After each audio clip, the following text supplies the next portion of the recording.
Dengan harga satu porsi burger, kamu bisa banget berdonasi di Malang Mengaji. Ayo, terus dukung dakwah Malang Mengaji melalui rekening di bawah ini.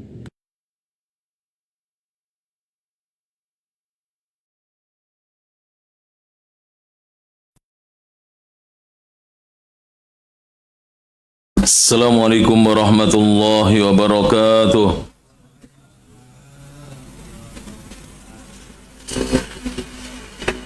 Innal hamdalillah nahmaduhu wa nasta'inuhu wa nastaghfiruh wa na'udzu billahi min shururi anfusina wa sayyiati a'malina. Man yahdihillahu fala mudilla lahu wa man yudlil fala hadiya lahu. Asyhadu an la ilaha illallah wahdahu la syarika lah wa asyhadu anna Muhammadan abduhu wa rasuluh. Ya ayyuhalladzina amanu taqullaha haqqa tuqatih wa la tamutunna illa wa antum muslimun. Ya ayyuhan nasu taqu rabbakumul ladzi khalaqakum min nafsin wahidah وخلق منها زوجها وبث منهما رجالا كثيرا ونساء واتقوا الله الذي تساءلون به والأرحام إن الله كان عليكم رقيبا يا أيها الذين آمنوا اتقوا الله وقولوا قولا سديدا يصلح لكم أعمالكم ويغفر لكم ذنوبكم ومن يطع الله ورسوله فقد فاز فوزا عظيما أما بعد فإن أصدق الحديث كتاب الله وخير الهدى هدى محمد صلى الله عليه وعلى آله وسلم وشر الأمور محدثاتها فإن كل محدثة بدعة وكل بدعة ضلالة وكل ضلالة في النار. Para bapak dan ibu, kaum muslimin dan kaum muslimat, ikhwan dan akhwat, jamaah kajian rutin Masjid Al-Ghaffar, rahimani Allah wa iyyakum. Alhamdulillah, puja dan puji syukur kita haturkan kepada Allah Subhanahu wa taala, yang mana kita di kesempatan pagi yang cerah ini kembali bisa hadir di majelis ilmu dalam rangka untuk thalabul ilmi syar'i, mempelajari ilmu agama Islam. Dan Rasulullah sallallahu alaihi wasallam menjanjikan sebagaimana dalam sabdanya, "Man salaka tariqan yaltamisu fihi ilman sahalallahu lahu bihi tariqan ilal jannah." Barang siapa menempuh satu jalan dan jalan itu dia mencari ilmu agama Islam, maka Allah akan mudahkan dia dengan sebab dia berjalan di jalan tersebut, jalannya menuju surganya Allah Subhanahu wa taala. Maka kita berharap bahwa duduknya kita di majelis ilmu ini, kita keluar di jalan surganya Allah Subhanahu wa taala.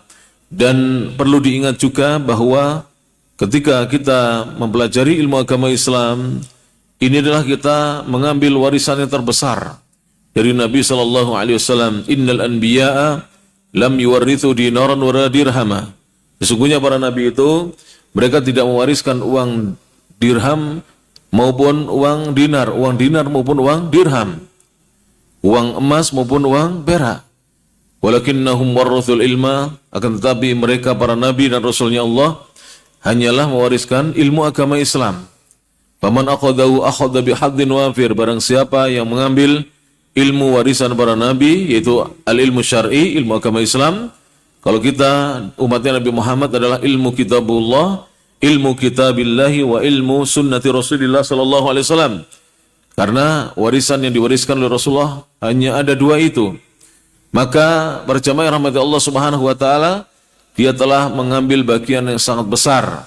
Dan siapa yang berpegang teguh dengan keduanya, dijanjikan oleh Nabi sallallahu alaihi wasallam tidak akan tersesat. Ya, Nabi mengatakan, "Taraktu fikum amrayni." Aku tinggalkan dua perkara, lan tadillu, kalian tidak akan tersesat. Ma tamassaktum bihima, selama kalian berpegang teguh dengan keduanya, yaitu kitab Allah Al-Quran, wa sunnata nabihi, dan sunnah nabinya sallallahu alaihi wasallam. Dan juga perlu diketahui bahwa duduknya kita di majelis ilmu ini sedang menjalankan ibadah yang wajib, sebab menuntut ilmu hukumnya wajib. berarti kita akan mendapatkan pahala dari amal yang wajib. Thalabul ilmi fardhatun ala kulli muslim, sebagaimana dalam hadis yang hasan, mencari ilmu kewajiban atas setiap muslim. Dan kitab yang kita kaji lama kita libur karena ya kurang lebih bulan Juli tahun lalu saya sakit sampai tidak bisa lagi mengisi di Singosari Al-Ghafar ini. Ini jalan apa namanya? Saya lupa. Jalan Raya Singosari nomor 86 ya. 86 Singosari. Singosari itu berarti kecamatan. Ya, Kabupaten Malang, insyaallah. Kitab yang kita kaji bersama adalah kitab yang berjudul Tadhkiratus Sami'i wal Mutakallim.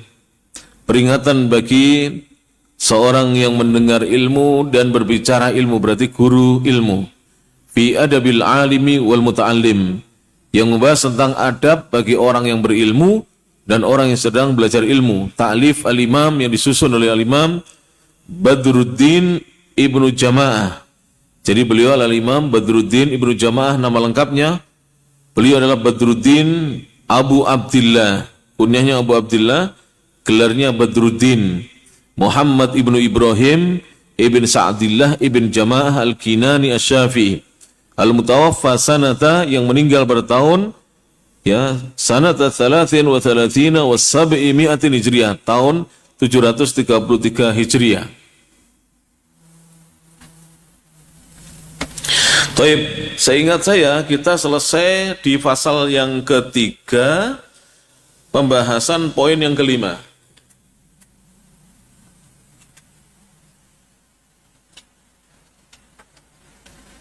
Di pasal yang ketiga, pembahasan poin yang kelima, jamaah sekalian rahmatullah ta'ala.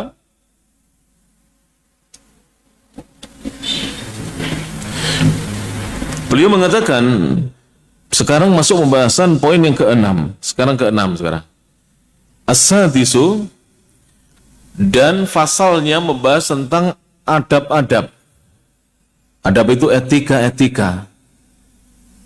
Ketika mempelajari pelajaran-pelajaran, dan ketika membaca buku di sebuah halaqah, maksudnya halaqah ilmu, ada etika-etikanya ketika kita mempelajari pelajaran.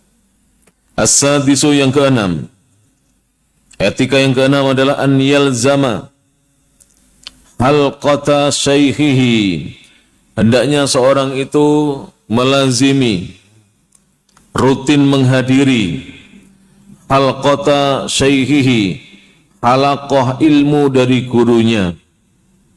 Jadi kalau kita ingin diberi oleh Allah Ta'ala ilmu agama, bisa memahami dengan baik, hendaknya melazimi, rutin menghadiri halqata syaikhihi, halaqah dari gurunya, bitadrisi wal iqra, baik ketika gurunya mengajar maupun membacakan kitab.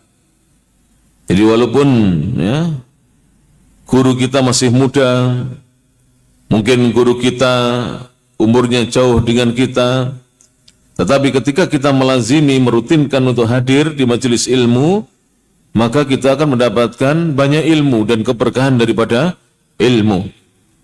Bahkan, dan panjenengan kalau pergi ke banyak negara, khususnya di Saudi Arabia, di negeri Yaman, di negeri Mesir, itu banyak di sana ya, yang hadir di majelis ilmu bukan hanya penuntut ilmu biasa, tapi masyayikh, syekh-syekh besar. Seperti misalnya di Masjid An-Nabawi di kota Madinah Al-Munawwarah atau An-Nabawiyah, di sana kadang-kadang guru kami Syekh Dr. Shalih Al-Utsaimin itu dihadiri pelajarannya oleh Syekh Abdul Aziz bin Abdullah bin Abdurrahman Ar-Rajihi. Padahal Syekh Ar-Rajihi ketika saya di sana usianya sudah lebih 80 tahun. Syekh Al-Utsaimin baru 50 tahun lebih, belum ada 60. Tapi hadir di majelis ulama-ulama yang muda. Karena ilmu itu ya bukan monopoli anak muda. Tapi ilmu itu diwajibkan untuk dipelajari oleh setiap dari kita, baik yang muda maupun yang sudah tua. Dan nanti akan bisa dirasakan ya faedah dari menuntut ilmu itu para jemaah yang rahmati Allah Subhanahu wa taala. Bahkan wa jami'a majalisihi. Hendaknya dia berupaya melazimi, hadir mengikuti pelajaran di seluruh majelis-majelis gurunya. Idza amkan, apabila memungkinkan. Jadi misalnya begini, para jamaah yang rahmati Allah Ta'ala, di sini ada majelisnya Ustadz Fulan misalnya. Ustadz siapa? Misalnya Ustadz Abdullah Sanusi, SBD misalnya, hafizahullah Ta'ala, atau Ustadz siapa yang di sini, panjenengan melazimi majelisnya beliau itu dianjurkan dalam menuntut ilmu. Nanti kalau bisa, beliau membuka majelis di masjid yang lain juga ikut seperti itu.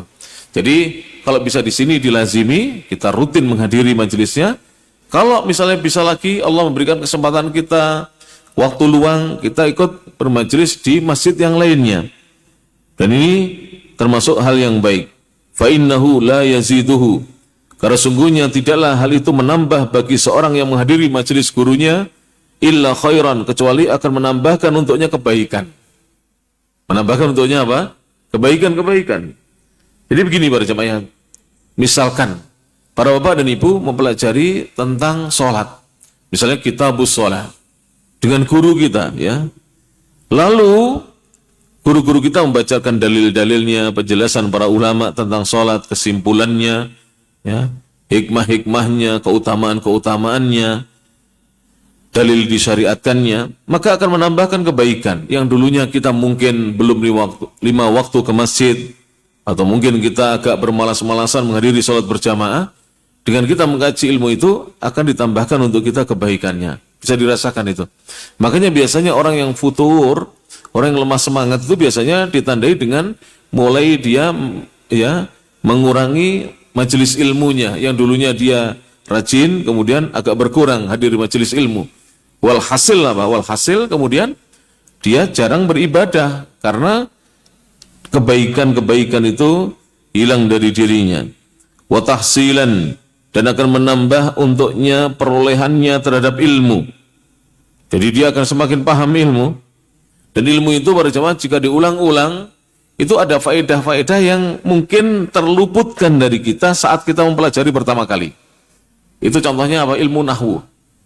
Sampai-sampai ada seorang syekh Abu Abdurrahman Muqbil bin Hadi Al-Wadi'i, guru dari Ustadz Abdullah Amin, ya. Gurunya Ustadz Abdullah Amin. Gurunya Ustadz ya, Abu Qatadah hafizahullah ta'ala, gurunya Al-Ustadz Dzulqarnain Muhammad Sunusi, dan ustadz-ustadz kita, ya, itu sampai belajar satu kitab, dan itu kitab penjelasan dalam ilmu nahwu, yaitu kitab At-Tuhfah As-Saniyah, merupakan syarah kitab Al-Muqaddimah Al-Ajurrumiyah, itu sampai 8 kali. Saya dapat cerita ini dari beberapa ustadz yang pernah di Yaman. 8 kali mempelajari satu kitab.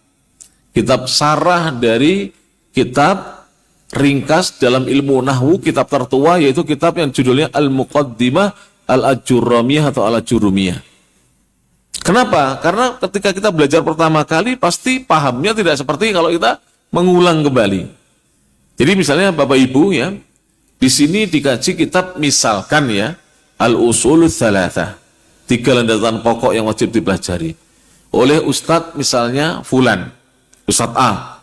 Lalu berapa tahun kemudian banyak jamaah baru, banyak anak-anak muda minta lagi dikaji Al-Usulul Tsalatsah, dikaji oleh Ustadz B. Hadir aja Pak. Nanti akan didapatkan faedah-faedah yang belum kita dapatkan di masa lalu kita, atau faedah-faedah yang kita lupa darinya, atau belum kita amalkan. Dan itu banyak ketika kita menuntut ilmu. Wa adaban, dan akan menambah kita adab. Orang semakin banyak belajar, insya Allah etika dan kesopanannya semakin bagus.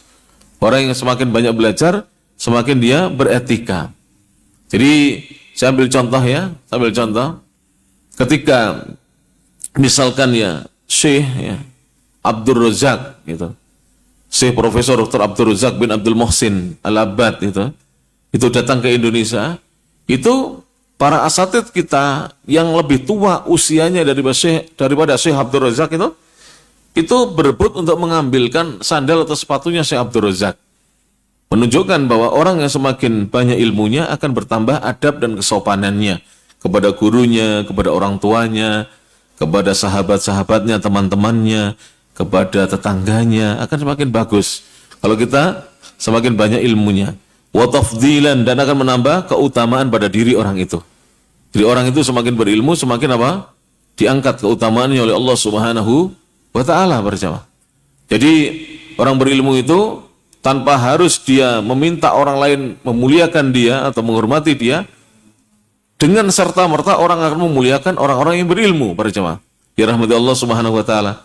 Kama qala Aliyun, sebagaimana dikatakan oleh sahabat yang mulia Ali bin Abi Thalib radhiyallahu anhu fi hadithihi al-mutaqaddim, sebagaimana dalam hadisnya Ali, ya asarnya Ali yang sudah berlalu kita pelajari, di mana Ali mengatakan, ini ucapan yang indah sekali berjamaah, bisa dibuat status ya, wala tasba'u, dan kamu tidak akan merasa kenyang, kata Ali.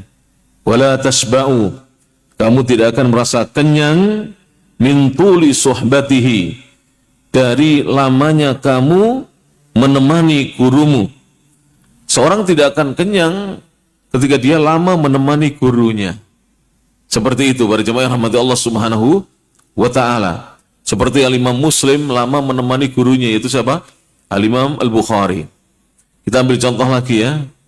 Misalnya di zaman ini Syekh ya Al-Muhaddits Ali Hasan bin Abdul Hamid Al-Athari Al-Halabi rahimahullahu ta'ala sudah meninggal. Syekh Ali, muridnya Syekh Albani, itu belajar dengan Syekh Muhammad Nasiruddin Al-Albani Al-Muhaddits selama 25 tahun. Satu guru itu, belum guru yang lain. 25 tahun bermajelis dengan Syekh Muhammad Nasiruddin Al-Albani. Akhirnya menjadi ahli hadis juga. Kenapa? Karena bermajelis dengan orang yang berilmu. Syekh Salim bin Id Al-Hilali juga salah satu murid dari Syekh Al-Albani. Syekh Ali dan Syekh Salim itu asalnya dari Palestina, jadi keturunan Palestina. Tapi kemudian tinggal di, kalau Syekh Ali, kemudian tinggal di Halab. Halab itu Aleppo di Suriah sana. Ya, kemudian pindah di Yordania karena mengikuti gurunya, yaitu Syekh Muhammad Nasiruddin Al-Albani. Berapa tahun? Tahu tidak? 26 tahun dengan satu guru. 26 tahun. Saya yakin di antara panjenengan ada yang dengan satu guru sudah bertahun-tahun belajar, ya, duduk di majelisnya. Dan setiap kali kita hadir bertambah keilmuan kita, bertambah adab etika kita, bertambah ya, kebaikan kita, bertambah keutamaan kita. Berjamaah rahmat Allah Subhanahu wa taala. Wa innama, kemudian fa innama huwa kal nakhlati. Karena sungguhnya ya, guru itu seperti seekor lebah. Ya. Guru itu seperti seekor lebah. Tantadhiru, kamu akan menunggu-nunggu ya. Kamu akan menunggu-nunggu ya. Mata tasqutu alaika minha syai', atau guru itu seperti sebatang pohon kurma. Tantadhiru, yang kamu menunggu-nunggu, mata kapan yasqutu akan jatuh alaika untuk dirimu minha dari pohon tersebut syai'un sesuatu. Kalau ada pohon yang buahnya sudah ranum atau masak, kita menunggu apa? Buah itu jatuh, atau kita menunggu masak kemudian kita panjat, kita ambil. Demikianlah guru. Jadi ketika seorang itu ya berguru dengan seorang guru, pasti dia akan mendapatkan tetesan-tetesan apa? Ilmu. Baik ya, dia sengaja mendapatkannya maupun tidak sengaja. Misalkan para jamaah, kita bertemu dengan seorang guru ya di jalan atau di pasar, itu kadang-kadang dapat faedah ilmu ketika kita berjumpa. Jadi tetesan ilmu itu akan didapatkan sebagaimana sebatang pohon kurma yang menghasilkan buahnya, atau seekor lebah yang menghasilkan madunya. Ya. Makanya seperti itu ya. Coba orang punya ternak lebah, pasti dia akan mendapatkan apa? Hasil madunya. Seorang punya pohon kurma akan mendapatkan hasil apa? Buahnya. Demikian juga ketika dia menemani gurunya, apalagi menemani dalam waktu yang lama. Saya pernah melihat postingan siaran langsung di sini, ya, Pak Abu Aska memposting siaran langsung. Kalau tidak salah Ustaz Abdul Hamid ngisi di sini ya, hafizallahu taala. Tahu ya? Sebelum ke Saudi Arabia saya belajar dengan beliau 7 tahun lamanya. Jadi 7 tahun ya, saya mondok belajar dengan beliau, padahal usia kami terpaut 1 tahun. Beliau sekarang 51, saya 50 tahun. Tapi saya sempat belajar dengan beliau kurang lebih 7 tahun, baru kemudian kita belajar di Makkah Al-Mukarramah. Jadi belajar dengan guru semakin lama itu semakin apa? Masya Allah. banyak yang kita dapatkan kebaikan-kebaikan darinya. Jadi seperti itu para jemaah. Makanya kalau kita melihat ulama-ulama terdahulu itu belajarnya lama-lama, 20 tahun dengan gurunya, ada yang sampai 40 tahun belajar dengan gurunya. Seperti misalnya Syekh Abdul Aziz Ar-Rajihi. Itu setelah belajar 20 tahun dengan Syekh Abdul Aziz bin Abdullah bin Bas, Syekh Ar-Rajihi, ya, itu ketika saya belajar dengan beliau, kurang lebih ya, belasan tahun yang lalu, itu 11 tahun yang lalu saya belajar dengan beliau. Beliau itu usianya sudah 82 tahun. 82 tahun, waktu itu saya masih usia 39 tahun. Beliau sudah 82 tahun waktu itu, kurang lebih. Sudah sepuh sekali.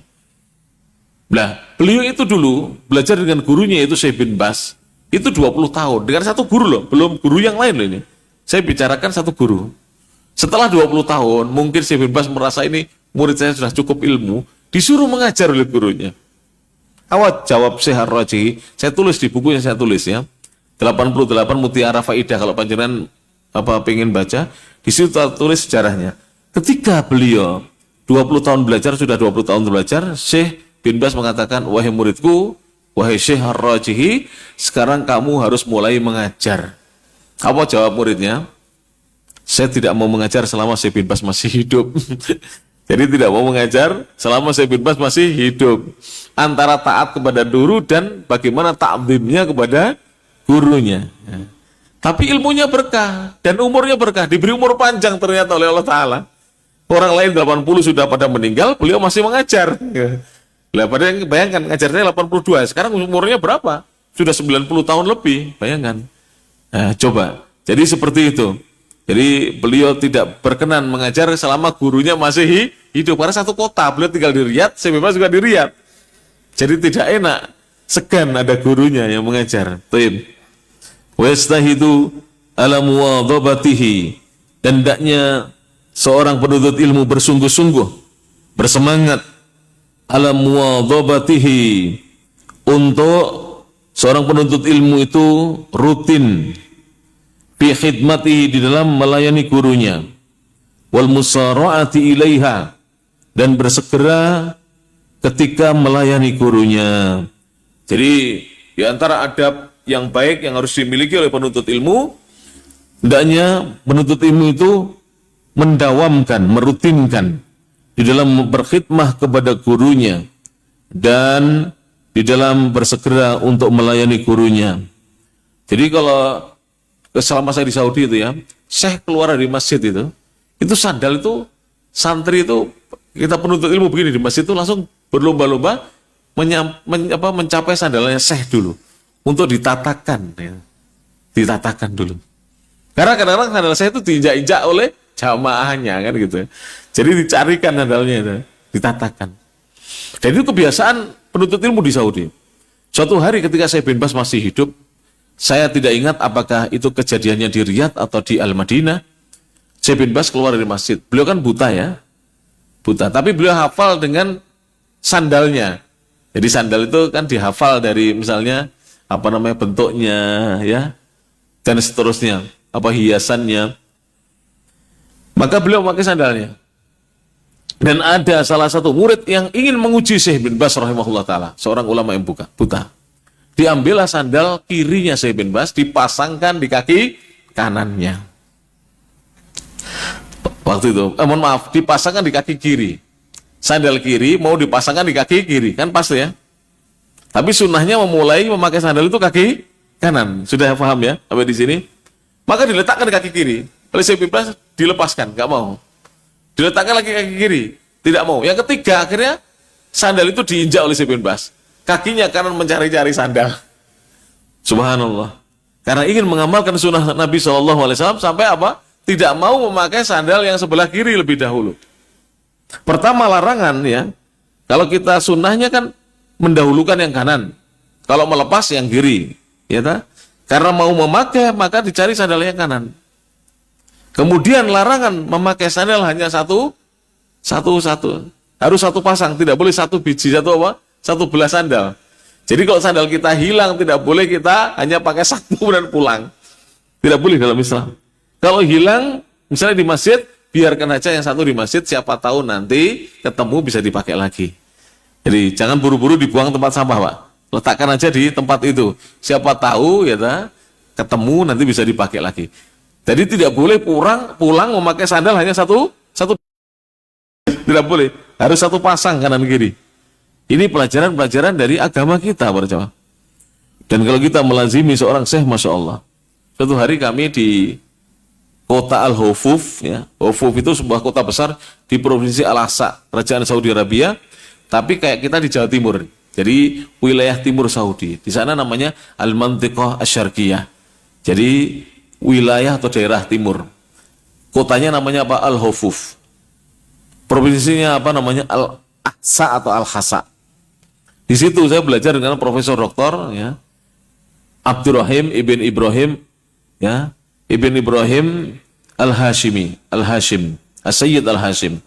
Syekh ini adalah guru besar dan sekaligus dosen dalam ilmu fikih. Dan beliau adalah anggota Dewan Fikih Arab Saudi. Beliau ini sudah pakai tongkat, karena sudah sepuh ya. Pakai tongkat lah, kalau berjalan ya. Maka setiap kali Syekh berdiri dari majelisnya, langsung tongkat itu sudah ada yang membawakan. Kemudian setelah berjalan ke luar, ditemani sampai luar, ada yang membukakan pintunya, Masya Allah. Dan itu tidak berlebihan, itu adalah bagian dari khidmah seorang murid atau murid-murid kepada guru-gurunya. Bapak Ibu punya orang tua yang masih hidup?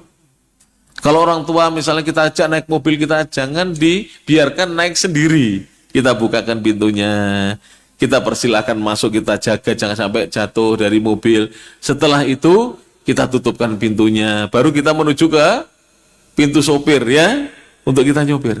Biasakan begitu Pak, adab ya. Dahulu Rasulullah SAW, ini Nabi kita yang memberi contoh langsung. Jadi saya bukan ngarang ini, Nabi SAW memberi contoh langsung. Ketika ibunda Aisyah atau istri yang lain mau naik onta, kan wanita itu tidak bisa loncat Pak ya, onta itu tinggi Pak, jadi lebih tinggi daripada kuda, jadi punggungnya onta itu. Maka Rasulullah SAW ya, beliau menempatkan pahanya untuk diinjak oleh istrinya supaya bisa naik ke. Jadi beliau berkhidmah kepada istrinya. Kira-kira siapa yang lebih kita dahulukan, kita khidmai, kita melayaninya, ibu atau istri? Ibu, bukan istri Pak ya, ibu. Jadi ibu kita, orang tua kita, para jamaah yang rahmati Allah Subhanahu Wa Taala. Bahkan sebagian ulama mengatakan ya, guru itu harus lebih didahulukan dibandingkan orang tua. Jadi guru itu harus lebih didahulukan dibandingkan apa? Orang tua. Taib, kemudian beliau mengatakan, fa inna dzalika, karena sungguhnya hal tersebut yuksibuhu akan membantunya syarafan untuk mendapatkan kemuliaan. Jadi seorang yang melayani gurunya akan mulia. Para jamaah yang rahmati Allah Subhanahu wa taala. Jadi kalau kita melayani guru kita akan menjadi seolah orang-orang yang mulia. Dulu di zaman kami masih di pondok pesantren ya, pondok-pondok tradisional itu, kalau kiai itu keluar dari rumah, kita sambut, Assalamualaikum. Kita bawakan kitabnya. Nah, kita temani di belakang sampai beliau menuju ke masjid ngajar. Nanti kita tatakan mejanya, kita siapkan apa perangkatnya untuk mengajar, papan tulisnya, kita cari kapurnya. Zaman dulu papan tulis yang hitam itu ya, sama kapur dan seterusnya. Masya Allah. Demikian dulu santri-santri zaman dahulu Pak. Kalau santri-santri zaman sekarang, gurunya sudah datang, muridnya masih belum datang. Alhamdulillah masih belajar Pak, walaupun terlambat. Santri-santri zaman now. Kalau dahulu itu murid sudah datang sebelum apa guru zaman dahulu. Melayani gurunya, Masya Allah, tabarakallah. Jadi seperti itu. Dan seorang ketika melayani gurunya, bersegera dalam melayani gurunya, hal itu akan membantu dia untuk bisa meraih kemuliaan, watabjilan, dan kebesaran. Dan seperti itu memang. Lihat, ya, ulama-ulama besar itu ketika dilayani oleh muridnya menjadi ulama besar juga. Dan seperti itu.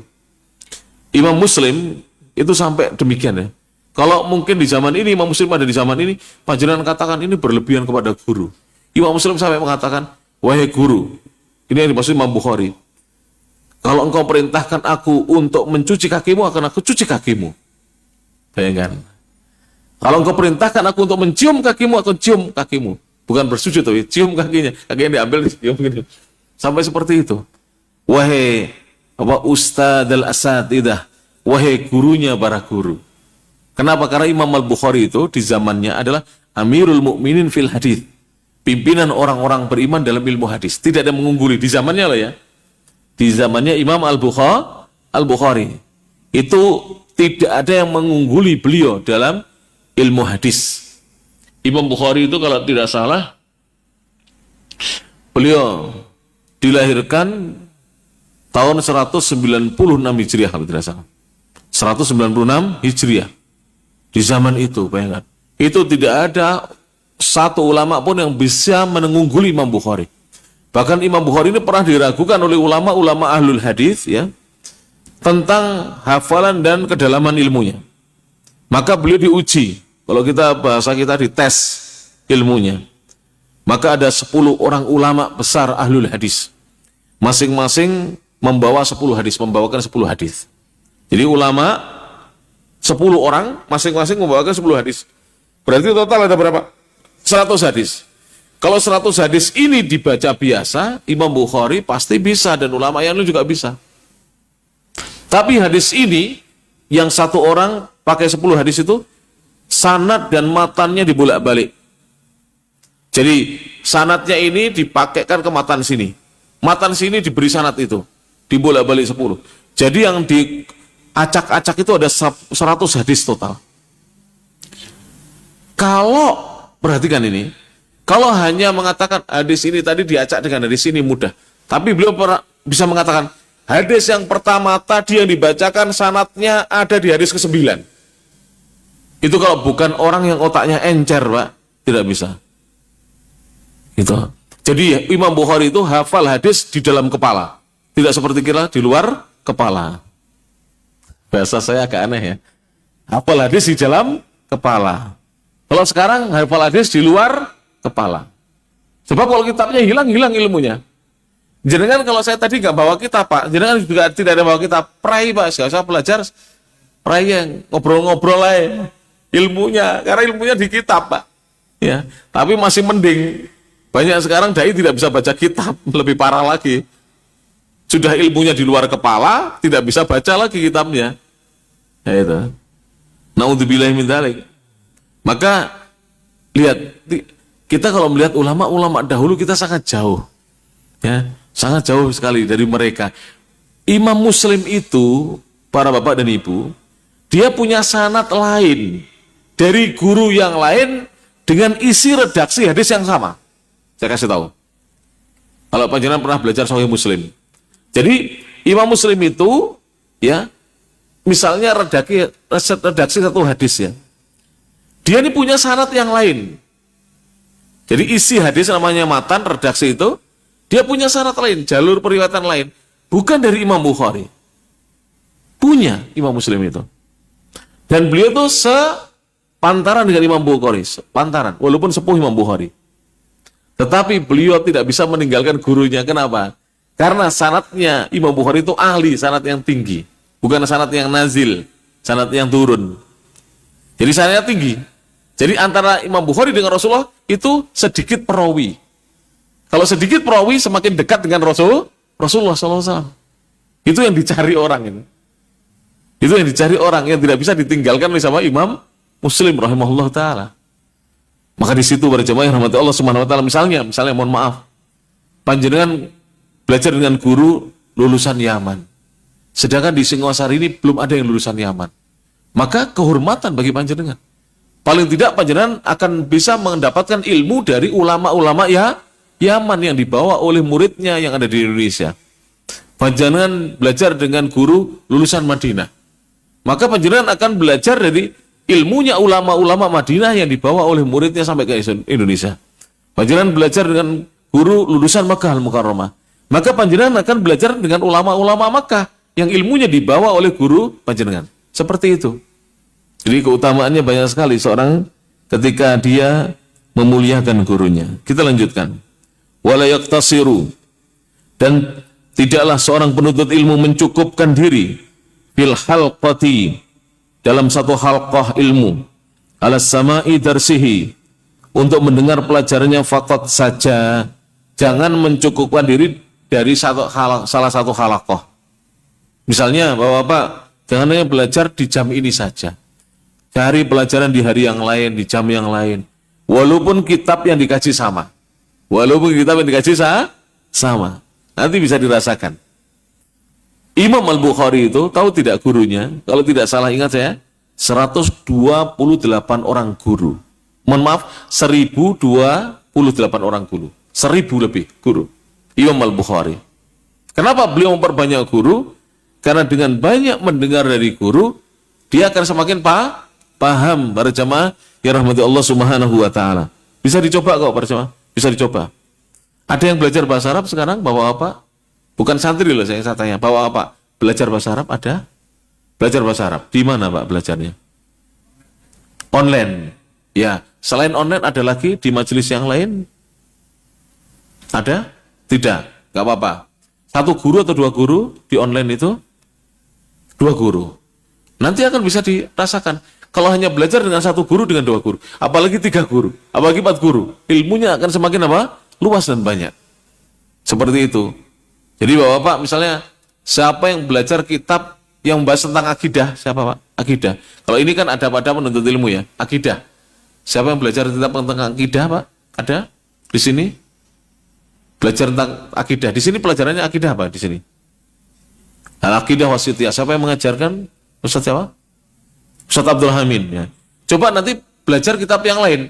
Misalnya Al-Aqidah atau Hawiyah misalnya, atau Lum'atul I'tiqad, atau Aqidatul Ahlussunnah wal Jamaah. Di masjid yang lain, di ustaz yang lain. Semakin tergambar akidah Islam itu seperti apa. Semakin paham. Jelas ini para jamaah yang rahmati Allah Subhanahu wa taala. Orang yang baru belajar tentang pembagian tauhid, terus dia mendapatkan syubhat dari luar, kok tauhid dibagi 3, dia bingung. Tapi begitu dia belajar sampai paham, nanti belajar dengan ustadz yang lain sampai paham, dia akan menjadi jelas. Ternyata orang-orang yang ya kasak kusuk di luar mengatakan bahwa kenapa tauhid dibagi 3 itu belum paham tentang tauhid. Kalau sudah paham, dia tidak akan mencela ulama-ulama yang menyatakan bahwa tauhid itu dibagi 2 atau 3. Beliau mengatakan, wala yaktasiru, dan hendaknya penuntut ilmu tidak mencukupkan diri fil halqati, hanya belajar di satu halqah ilmu, alas sama'i darsihi, untuk mendengar pelajarannya, faqat saja, idza amkanahu, apabila memungkinkan bagi dirinya. Fa inna dzalika alamatu qusuril himmati, karena belajar hanya di satu halaqah itu pertanda kurangnya semangat dia di dalam menuntut ilmu. Kalau belajarnya hanya di satu halaqah saja, berarti kurang semangat dalam menuntut ilmu. Wa adamil falahi, dan itu merupakan tanda tidak beruntungnya dia. Nah, orang itu kalau hanya belajar di satu halaqah, tidak beruntung dia. Kurang beruntung orang tersebut. Wabud itanabuhi, dan dia lambat di dalam mendapatkan perhatian dari ilmunya. Karena dia hanya belajar di satu halaqah, berjamaah yang rahmati Allah Subhanahu wa taala. Tapi kalau dia memperbanyak halaqah, baik dengan gurunya itu maupun guru yang lain, maka itu menunjukkan semangatnya dia, dan dia akan mendapatkan keberuntungan dari menghadiri halaqah ilmu. Baik. Imam An-Nawawi pernah dijelaskan dalam tarjamahnya beliau. Tarjamah itu apa? Biografinya beliau. Sehari belajar 12 kitab, Pak. Kitab berapa? Panjenengan coba sekali-kali Pak yang uangnya banyak. Panjenengan pergi ke negeri Yaman, jangan pulang setahun di sana. Tanya Ustaz Abdul Hamid. Sehari berapa di majelis-majelis ilmu? Banyak sekali. Jadi kadang-kadang kami di Saudi Arabia, sehari itu kadang-kadang bisa lebih dari 5 sampai 10 kitab dipelajari, Pak. Di masjid sana. Karena di Saudi itu setiap habis sholat itu ada majelis ilmu di sana itu. Karena di Saudi itu satu masjid ini ada syekhnya. Ada syekhnya yang ditugasi. Dan syekh itu, satu syekh, itu pada subuh ngajar, pada duhur ngajar, pada maghrib ngajar, pada isya ngajar, pada asar ngajar, pada maghrib ngajar, pada isya ngajar. Walaupun yang paling lama biasanya pada subuh, pada maghrib, dan pada isya ngajarnya. Pada duhur dan asar itu paling 1/4 jam 20 menit. Kan jarang ya kita menemui pelajaran begitu. Jadi ngajar itu hanya 1/4 20 menit. Tapi jamaah itu senang, Pak. Karena kalau zuhur dan asar kan waktu kerja, kalau terlalu lama nanti malah jamaah terganggu untuk bekerja. Di waktu istirahat itu mendengarkan ayat 1 dibacakan. Jadi kalau satu ayat itu dibaca plus tafsirnya, itu tidak sampai 15 menit. Satu ayat ya. Kecuali ayat yang panjang. Dan itu biasa di Saudi Arabia, di negeri Yaman, di Mesir. Saya punya santri yang belajar di Mesir juga begitu. Jadi sehari itu belajarnya banyak. Makanya kenapa belajar mohon maaf ya, di Indonesia 4 tahun dengan di luar negeri 4 tahun hasilnya kok berbeda? Karena di sana pelajarannya sangat banyak. Jelas ini para jamaah rahmati Allah Subhanahu wa taala. Ada orang suka naik motor trail, mohon maaf. Kalau dia hanya 1 bulan sekali berlatih, beda nggak dengan yang setiap hari berlatih? Mana yang lebih canggih? Mana yang lebih lihai dalam mengemudikan motornya? Jelas yang setiap hari berlatih. Jelas ini para jamaah ya rahmati Allah Subhanahu wa taala. Maka perbanyaklah majelis ilmu.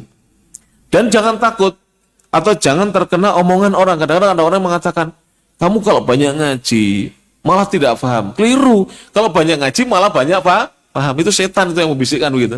Banyak ngaji kok tidak paham. Jarang ngaji itu loh yang tidak paham, Pak. Kalau banyak ngaji banyak paham. Ya, banyak paham. Memang begini, Pak. Saya berikan gambaran ya. Misalnya bapak-bapak hadir di sini setiap hari ada kajian. Senin ada, Selasa ada, Rabu ada, Kamis ada, Jumat ada, 5 hari. Senin, Selasa, Rabu, Kamis, Jumat, 5 hari ada pelajaran. Ustadznya berbeda-beda. Dan itu setiap maghrib semuanya. Panjenengan hadir. Kalau hadirnya masih setengah tahun atau 1 tahun, banyak belum paham memang. Tapi kalau sudah 2 tahun, 3 tahun hadir, itu banyak pahamnya. Karena ilmu itu seperti itu. Ya, ilmu itu seperti itu para jamaah rahmati Allah Subhanahu wa taala. Saya ambil contoh lagi. Seorang baru belajar bela diri. Kalau baru setengah tahun belajar belum dapat apa-apa. Tapi kalau sudah 1 tahun setengah, 2 tahun setengah, dari sabuk putih, sabuk kuning, sabuk hijau, sabuk biru, dia sudah sabuk merah, tinggal 1 langkah sabuk hitam. Itu ilmunya semua sudah banyak. Jadi keliru kalau dikatakan banyak belajar itu membuat bingung, tidak. Ya, bingung itu karena jarang belajar. Kalau banyak belajar menjadi paham para jamaah. Ya rahmati Allah Subhanahu wa taala. Taim. Ibnu Abbas radhiyallahu taala anhuma, siapa Ibnu Abbas itu? Ibnu Ammi Rasulullah sallallahu alaihi wasallam, putra pamannya Rasulullah sallallahu alaihi wasallam. Abdullah bin Abbas ya. Itu belum genap 13 tahun sudah khatam Al-Qur'an 2 kali dengan tafsirnya. Kira-kira terlalu cepat atau tidak dengan Rasulullah? Gurunya Rasulullah lah. Berarti panjenengan menyalahkan Rasulullah. Belum genap 13 tahun, Pak. Khatam tafsir 2 kali. Bukan khatam membaca loh. Tafsir Al-Quran. Makanya ketika di zaman Umar, Ibnu Abbas dijadikan sebagai Amirul Hajjnya. Jadi pimpinan jamaah haji. Masih muda sudah berfatwa di umur 15-an tahun. Sudah berfatwa, Pak. Umur 15 tahun sudah berfatwa. Anak-anak kita 15 tahun masih main sepak bola, Pak. Masih main game. Ya, Abdullah bin Abbas sudah berfatwa dan sudah menjadi pimpinan jamaah haji di usia masih belia 15 tahun. Kenapa? Belajarnya lama dan intensitas belajarnya tinggi para jamaah. Ya rahmati Allah Subhanahu wa taala. Bapak-bapak, saya yakin yang hadir di sini kebanyakan bapak-bapak yang tidak mondok ya. Belum hafal Al-Qur'an 30 juz. Coba panjenengan mondok 4 tahun, Pak. Insyaallah hafal Quran.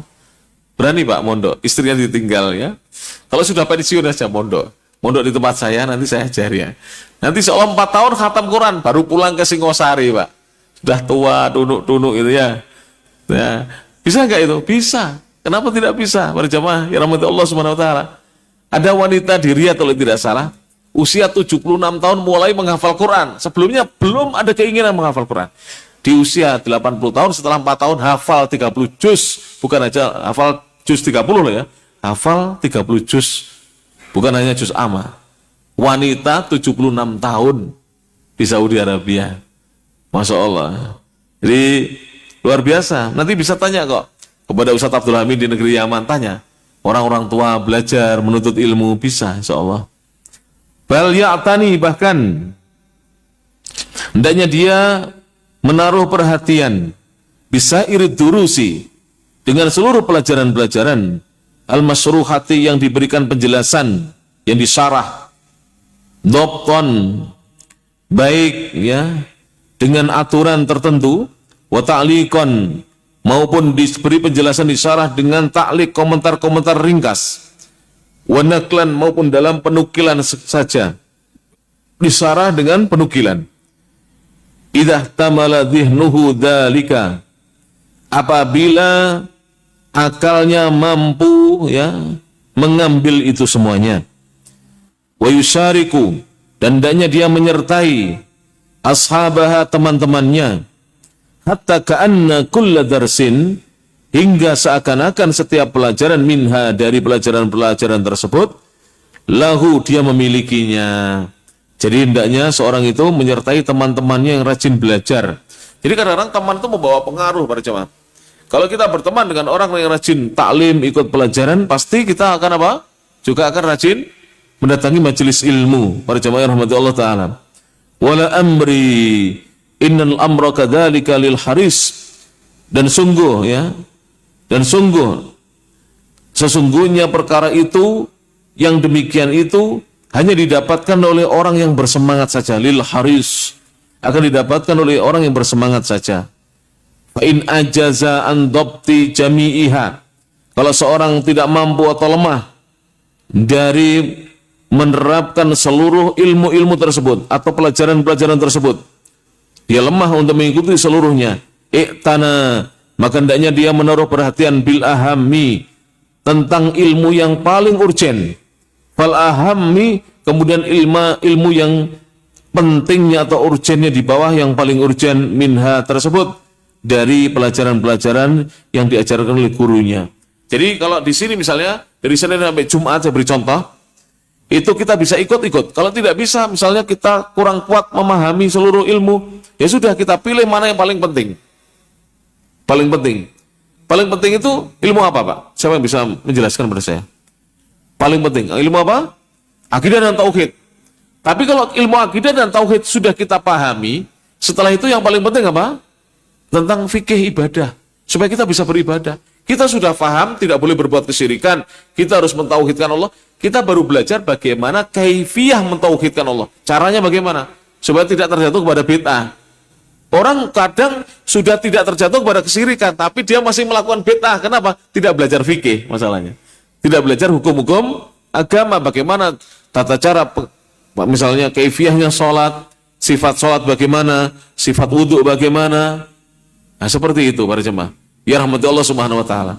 Kalau seandainya dia tauhid, akidah, fikih sudah belajar, ilmu apa yang dipelajari? Ilmu tentang Al-Quran, agar dia bisa baca Quran. Kalau sudah, ilmu tentang bahasa Arab, agar dia bisa memahami kitab-kitab para ulama, bisa memahami Al-Quran, Al-Hadis, dan kitab-kitab para ulama. Seperti itu. Jadi utamakan ilmu tauhid dan akidah dulu para jemaah. Kalau misalnya panjenengan waktunya hanya 1 hari saja bisa belajar, karena tuntutan pekerjaan yang menyibukkan, ya cari ilmu tauhid dan akidah. Kalau sudah, beralih kepada ilmu fikih. Kalau sudah, baru Al-Quran. Kalau kita sudah bisa beribadah, kita belajar tentang membaca Al-Quran dengan baik, tajwidnya, tahsinnya, sifatul hurufnya. Kemudian kalau bisa menghafal sedikit-sedikit. Kalau sudah, kita beralih kepada ilmu bahasa Arab, supaya kita bisa memahami ya kitab Allah Al-Quran dan sunnah Rasulullah SAW yang kesemuanya berbahasa Arab. Jadi paham ya tahapan-tahapannya para jamaah ya rahmati Allah Subhanahu wa ta'ala. Wayan bagi, dan selayaknya an yatadzakara, seorang penuntut ilmu itu saling mudzakarah, saling ya mengingat ilmu dengan temannya, saling ya mempelajari ilmu bersama temannya. Jadi kalau bahasa lainnya murojaah. Jadi saling murojaah. Begini ya, Bapak-bapak ini pas belajar dengan saya, kemudian ada waktu istirahat, nanti kan ada waktu istirahat. Setelah itu ada ustadz yang lain. Ketika ustadz belum rawuh, belum datang, panjenengan ada waktu istirahat, terus panjenengan bingung cara tanya, ini tadi apa ya ustadz penjelasannya. Jangan bisa tanya kepada temannya. Jadi kalau tidak paham, tidak usah malu bertanya. Karena di antara ya cara belajar ilmu adalah mudzakarah, saling mengingat dengan temannya. Tadi yang disampaikan surat apa ya? Saya ingatnya surat misalnya, ya misalkan Ar-Rum, ayat berapa ya? Coba Bapak nulis nggak tadi? Oh tidak nulis. Bapak di belakang nulis nggak? Oh nulis. Ar-Rum ayat 11 ditulis. Ini namanya mudzakarah. Saling mengingat ilmu. Kemudian ya, an yatadzakara muwadhibu majlis syekh. Orang-orang yang rutin menghadiri majelis syekh hendaknya saling memurajaah, mengingat kembali ilmunya.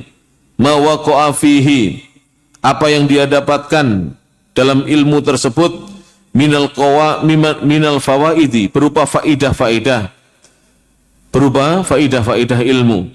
Contoh, saya berikan contoh. Saya yakin Bapak-bapak pernah mendengar tentang asyhadu alla ilaha illallah, dan semuanya sudah faham artinya. Apa artinya asyhadu? Saya bersaksi alla ilaha, bahwasanya tidak ada ilah sembahan yang berhak disembah Allahu kecuali hanya Allah. Kemudian syahadat yang kedua apa? Wasyhadu anna Muhammadar Rasulullah, dan aku bersaksi bahwasanya Nabi Muhammad benar-benar utusan Allah. Tapi panjenengan belum tahu ya bahwa dua kalimat ini, yang satu namanya syahadatul tauhid, satunya namanya syahadatul rasul. Ya, belum tahu. Terus dijelaskan oleh Ustaz, Pak, asyhadu alla ilaha illallah disebut dengan syahadatul tauhid, syahadat persaksian tentang tauhid, keesaan Allah. Yang satu syahadatul rasul, persaksian tentang kerasulan Nabi Muhammad SAW. Setelah itu belajar lagi dengan Ustaz bahwa syahadatul tauhid la ilaha illallah memiliki dua rukun, ya kan? Ar-ruknul awal, rukun yang pertama la ilaha. Ar-ruknul tsani, rukun yang kedua illallahu. Dan dua rukun ini maknanya berbeda. Rukun yang pertama nafyun, penafian, menafikan segala yang disembah selain Allah. Rukun kedua itsbatun, penetapan, menetapkan bahwa yang berhak disembah hanya Allah Subhanahu wa taala. Ini namanya faidah, Pak, ini. Nah, faidah itu dicatat, kadang-kadang ada yang luput dari catatan. Ketika dia mendengar dari gurunya, dia baru dengar sekali, dia ingin memahami dulu dengan pikirannya, akalnya. Lalu dia terlambat mencatat. Dia bisa mencatat dari temannya dengan adanya apa? Mudzakarah ilmu. Wadawabiti, dan aturan-aturan, wal qawaidi, dan kaidah-kaidah, wa ghairi dzalika, dan selain itu. Jadi ilmu itu kadang-kadang ada dawabitnya, ada kaidah-kaidahnya. Para jamaah yang rahmati Allah Subhanahu wa taala. Wa an yu'idu, dan hendaknya mereka mengulang-ulang kalam syekhi, perkataan syekh, fima bainahum, pada apa-apa di antara mereka. Jadi mengulang-ulang sesama mereka. Jadi diulang-ulang ucapannya syekh itu. Nanti akan ingat ya. Contoh, ini bukan hadis ya, bukan ayat, tetapi kita sering dengar. Mungkin di antara panjenengan pernah dengar kalimat ini, kalamun nasi la yantahi. Dengar kalimat ini? Belum dengar? Kalau belum dengar ditulis ya. Kalamun nasi la yantahi. Ucapan manusia tidak akan berhenti. Ucapan manusia itu tidak akan berhenti. Kalamun nasi la yantahi. Ini apa? Ini adalah ya faidah namanya. Faidah ilmu. Bahwa kalau kita beramal, jangan kita dengarkan ucapan manusia. Nanti kita meninggalkan amal. Karena walaupun kita sudah mengamalkan sebagus mungkin, kita berupaya sebaik mungkin mengamalkannya, pasti tidak luput dari apa? Ya, celaan manusia. Tidak luput dari penilaian manusia. Sholat kaya ngono, maca Quran kaya ngono. Padahal yang mau ngomentari tidak bisa. Contohnya apa? Ketika ada pertandingan timnas lawan Jepang, ya, gitu ya. Menang atau? Menang ya. Oh menangis. Oh menang. Ya, ya, kan pasti komentarnya banyak. Coba suruh main. Misalnya jamaah MAG ini main, Pak. Bukan 6-0, 60-0, Pak. Bukan 6-0 lagi.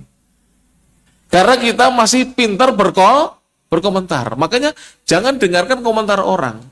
Jangan ngecat rumah sudah sepakat sama istri dicat hijau. Tamu datang, Pak gak pantas hijau, ganti biru. Pak, biru itu peteng, gelap, Pak, ganti putih. Putih dikomentari orang, Pak, anak kecil banyak di mas sampai anak sampai jadi cilik-cilik kok dicoret-coret, ganti ireng pisan, gitu. Gitu. Karena dia mendengarkan ucapan orang, jangan mendengarkan ucapan orang, Pak. Jangan. Jangan jualan misalnya membuat kue, mohon maaf, pisang goreng. Setiap kritikan orang jenengan langsung rubah apa? Apa namanya itu? Adonannya, rubah apa? Resepnya. Dia tidak punya resep yang apa? Menjadi apa? menjadi panjenengan apa? Ciri khas panjenengan. Pasti ada kritikan, Pak. Coba kalau orang Jawa Tengah makan nasi pecel Kediri, kepedesan Pak? Pedesan, dikritik. Mas kepedesan, tiga gak pedas. Mantun-mantun orang Pare makan nasi pecel di Kediri. Nah, sego pecel gak pedas belas ya. Iya kan? Akhirnya kita habis Pak dikritiki orang itu. Yang penting kita tidak melakukan pelanggaran agama dan pelanggaran aturan negara, kerjakan. Kalamun nasi la yantahi. Ucapan manusia tidak akan berhenti. Jangankan kita, Rasulullah aja dikomentari para jemaah sallallahu alaihi wasallam. Para sahabat dikomentari, Rasulullah SAW dikomentari, istri-istri Nabi dikomentari. Jangankan Nabi, Allah lah dikomentari, Pak. Sama orang Yahudi itu mengomentari Allah Subhanahu wa taala. Allah dianggap bakhil, mereka yang tidak bakhil. Coba Allah dinilai, bayangkan. Berani-beraninya menilai Allah Subhanahu wa taala. Karena mereka kaum yang menganggap ras mereka yang terbaik gitu. Orang yang sombong itu akan begitu, semua dikomentari, Pak. Naudzubillah min dzalik. Nah, seperti itu. Taib. Maka hendaknya seorang itu mengulang-ulang ucapan syekh. Ada lagi bisa dicatat ya. Ridhon nasi, ya, yang bisa nulis Arabnya ditulis, yang tidak bisa terjemahannya aja. Ridhon nasi, ridhonya manusia. Ridhon nasi, ridhonya manusia. Ghayatun tujuan. Ghayatun tujuan. La tudroku, yang tidak bisa diraih, yang tidak bisa digapai. Ridhon nasi, ridhonya manusia. Ghayatun adalah tujuan, la tudroku, yang tidak bisa dicapai. Makanya kita dalam hidup mencari ridho manusia atau ridho Allah, Bapak-bapak, Ibu-ibu. Ridho Allah, bukan ridho manusia. Kita cari ridhonya Allah para jemaah. Karena manusia itu tidak akan bisa ridho kepada kita. Tapi kita cari ridhonya Allah Subhanahu wa ta'ala. Taib. Itu semuanya faidah ya. Itu tadi bukan ayat, bukan hadis ya. Itu faidah namanya. Dan dari mana saya tahu itu? Mencatat. Lagi, kita beri faidah lagi. Fakitu syai'i, orang yang kehilangan sesuatu atau tidak punya sesuatu. Fakitu syai'i, orang yang kehilangan sesuatu atau tidak punya sesuatu, la yu'ti, tidak bisa memberi. Orang tidak punya duit, kalau kita minta duit bisa memberi, Pak? Tidak bisa. Orang tidak punya ilmu bisa memberi, kalau kita mintai, Pak tolong diajari, tidak bisa. Maka harus belajar. Harus cari uang ya. Nanti kalau anak kita minta uang, kita punya uang. Ya. Kita belajar agama. Kalau ada yang bertanya kepada kita, kita bisa menjawabnya. Karena fakitu syai'i, orang yang kehilangan sesuatu, tidak punya sesuatu, la yu'ti, tidak bisa memberi. Itu semuanya faidah seperti ini. Faidah. Qaim. Kemudian beliau mengatakan, fa inna fil mudaqarati, sungguhnya di dalam mudaqarah, di dalam saling mengingatkan tentang ilmu, saling memurojaah ilmu, mengulang-ulang kembali ilmu, itu ada naf'an, kemanfaatannya, aziman, yang agung, manfaat yang agung. Jadi ketika seorang itu mengulang kembali ilmunya bersama temannya, itu ada manfaat yang besar. Wayan bagi, dan wajibnya al-mudaqaratu fi dzalika, mengingat-ingat ilmu dalam hal itu, indal qiyami, ketika dia berdiri, min majlisihi, dari majlisnya, qabla tafarruqi, sebelum ya tercerai-berainya adhanihim, akal-akal mereka. Jadi kalau zaman para salaf dahulu, gurunya meninggalkan tempat, muridnya itu mudzakarah. Tadi apa kesimpulannya dari guru? Yang belum mencatat. Tadi apa kesimpulannya? Mencatat. Itu sampai sekarang di Saudi masih. Bisa tanyakan ustadz-ustadz yang pernah belajar di luar negeri, di Mesir, di Yaman, begitu. Jadi guru pergi itu saling cek-cek catatan, Pak. Tadi dapat di mana itu? Saling apa? Menyalin dari temannya. Itu namanya mudzakarah itu. Dan itu biasanya ingat terus, ya. Diingat terus. Berbeda dengan panjenengan menulis, setelah itu dibiarkan. Kalau menulis, saya tadi mencatat ini, benar nggak ya? Ustadz tadi bilang begini, oh iya, saya juga mencatat. Wah, saya belum dapat, coba didiktekan, coba dibacakan, saya catat. Lah, itu namanya mudzakarah itu.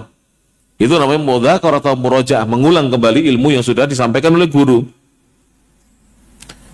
Wa tasattuti khawatirihim, dan sebelum ya, terpisah-pisah pikiran-pikiran mereka, wasyududi ba'di ma sami'uhu, dan sebelum ya terjadi perselisihan dari beberapa yang didengar oleh mereka, an afwahihim, dari lisan-lisan mereka.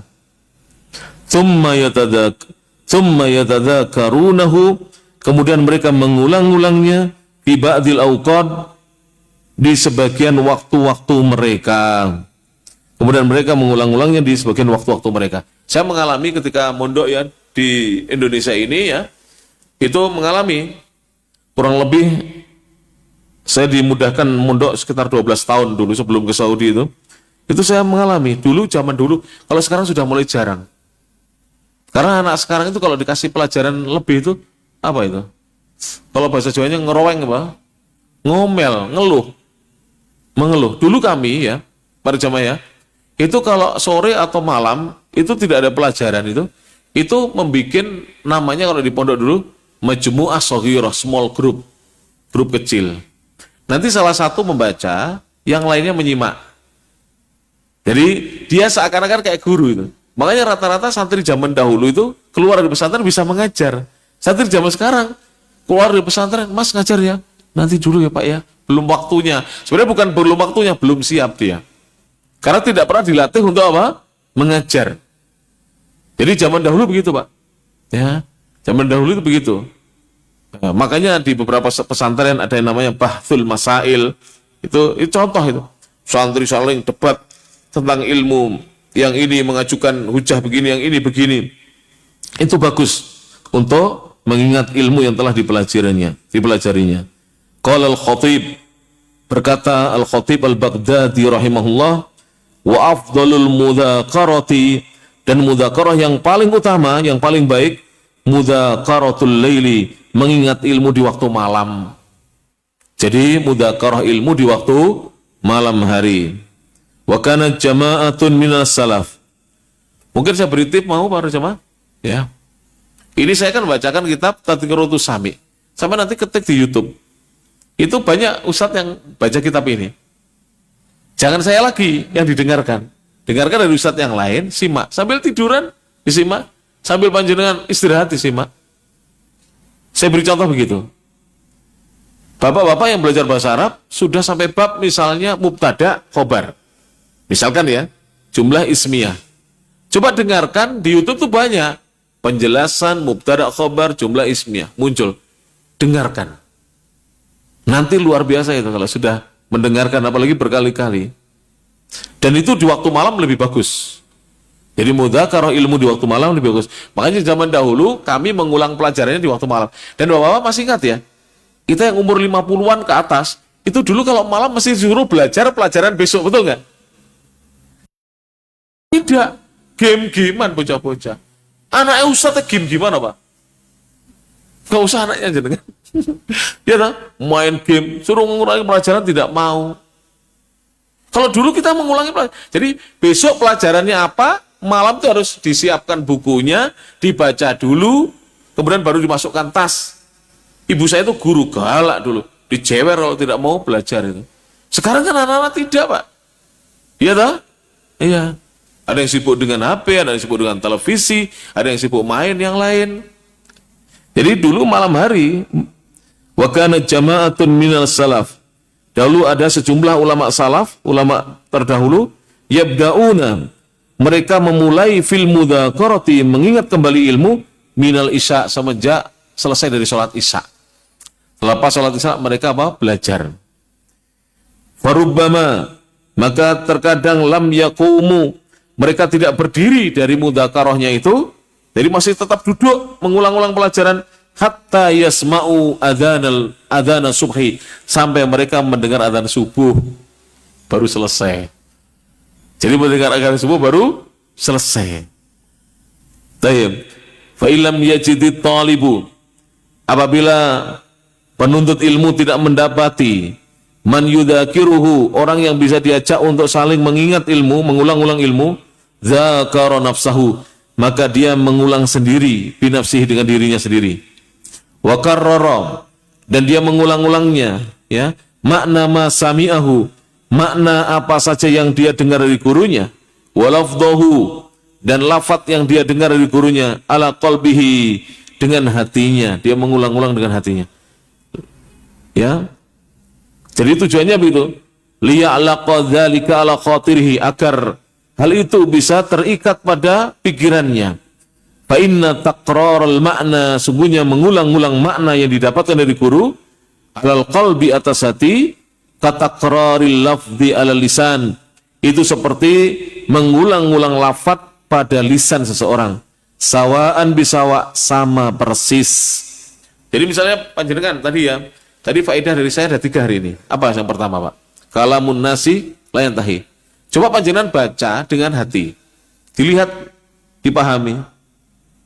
Itu sama dengan mengulang dengan lisan.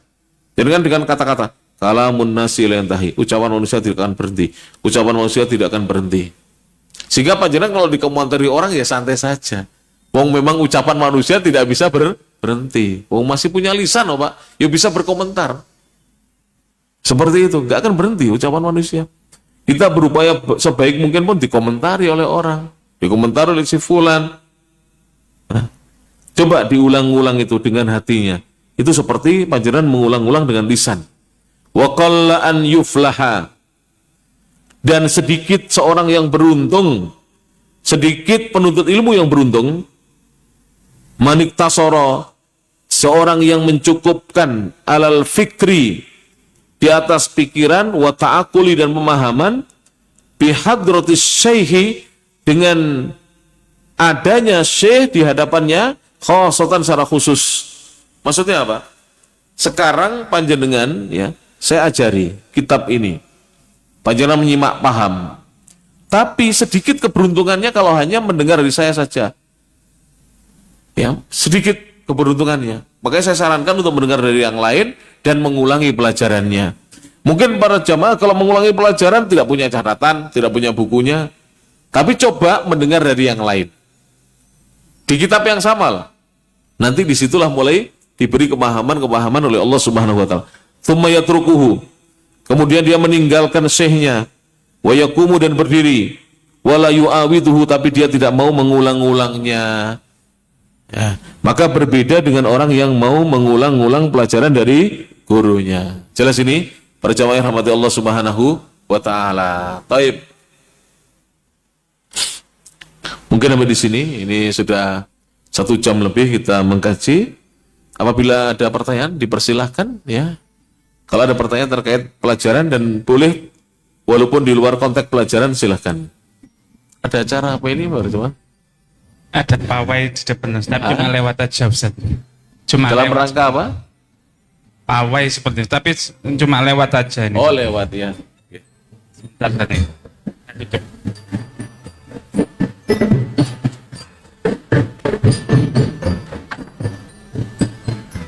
Ada pertanyaan Ustaz dari jamaah, Ustaz. Ada istilah mulazamah, ada istilah daurah, Ustaz. Apa perbedaannya, Ustaz? Oke, kitab oke.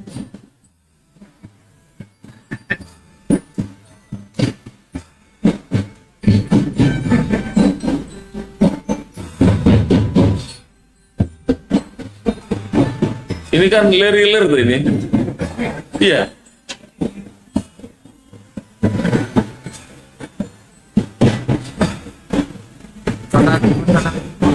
Ini ada pertanyaan Bapak dan Ibu yang rahmati Allah Subhanahu wa taala, para jamaah. Apa perbedaan daurah dengan mulazamah? Daurah itu kalau di Indonesia semacam diklat atau pelatihan kilat singkat. Diklat. Cuman daurah dalam istilah para ulama adalah menyelesaikan satu kitab dalam waktu yang singkat. Menyelesaikan satu kitab dalam waktu yang singkat. Apakah dia termasuk mulazamah atau ada bedanya dengan mulazamah? Kalau yang saya pahami, dia termasuk mulazamah. Karena mulazamah itu menyelesaikan kitab dengan seorang syekh. Itu mulazamah. Cuman, dia bukan mulazamah yang lama.